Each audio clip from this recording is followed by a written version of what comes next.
This is The Rundown. I'm Hari Srinivasan. If you've ever noticed that you don't bother remembering things that you can find on the internet, you aren't alone. And there's a new study in the journal Science that delves into that and much more. The title of the paper is called Google Effects on Memory: Cognitive Consequences of Having Information at Our Fingertips. We're joined by lead author Betsy Sparrow, a psychologist from Columbia University. Thanks for being with us. Thank you. So what are the kind of key findings here? You're essentially telling me that I am able to take the space where I used to remember things, and now I'm remembering how to find the information better? The overall findings are that when people don't know things, they tend to think about the computer first. They think about the place to find it. When people expect to have information accessible to them later, they don't remember it as well as when they don't expect to. So they do locate it externally instead of internally. And then finally, yes, that people tend to prioritize where to find things as opposed to the things themselves, which actually I think is pretty adaptive. So what kinds of information are we essentially keeping on the internet and not keeping in our brains anymore?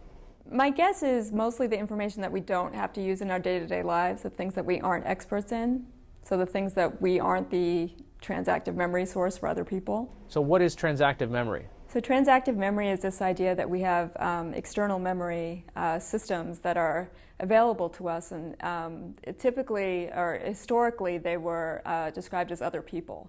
So there would be other people in our lives, say in our office or our home life, who would know specific things, and so we would go to them when we needed to know the answers to those things, but we wouldn't bother to encode the information internally.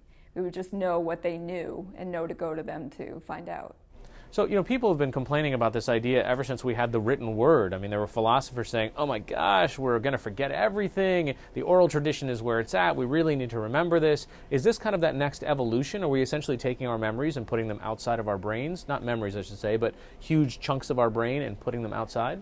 I don't think so necessarily. I think that there may be more information that we look up quickly online when we could oftentimes go back inside our own memories to find it. We're just in a hurry.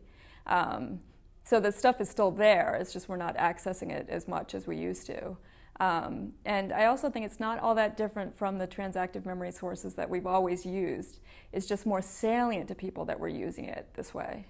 So people don't really think about the other people in their lives that they're using, as external memory sources, but the computer is really, everyone realizes that they're doing this. It resonates with everybody. So it seems that much more, I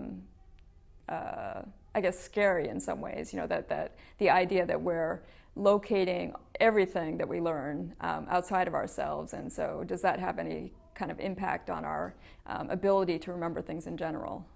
I don't think that's the case, but I actually don't have data on that. It leads me to this question of, if we're using this transactive memory online so much, what happens on those moments when we're not connected to the internet? Do we just get dumber? Well, like I said, it depends. It depends on how much you want to know the answer to the question. Right? So if it's something that's really crucial to something you're doing at the time, you'll find some other way. Right? You'll call up the person who might know. You'll actually trek over to the library to look up the information. I mean, it really depends. This is actually one of the things my husband and I were talking about. We said, what does happen, if you just want to know the name of an actress? That's not particularly important, And so we thought, well, you could kind of do this kind of daydreaming type of thing where you kind of go back in your mind and think about, all right, where was I when I saw this person? Was it in black and white? Was it in color? Was she older? Was she younger? And then sometimes you might come to the answer, and then other times you might not, and you probably just forget about it.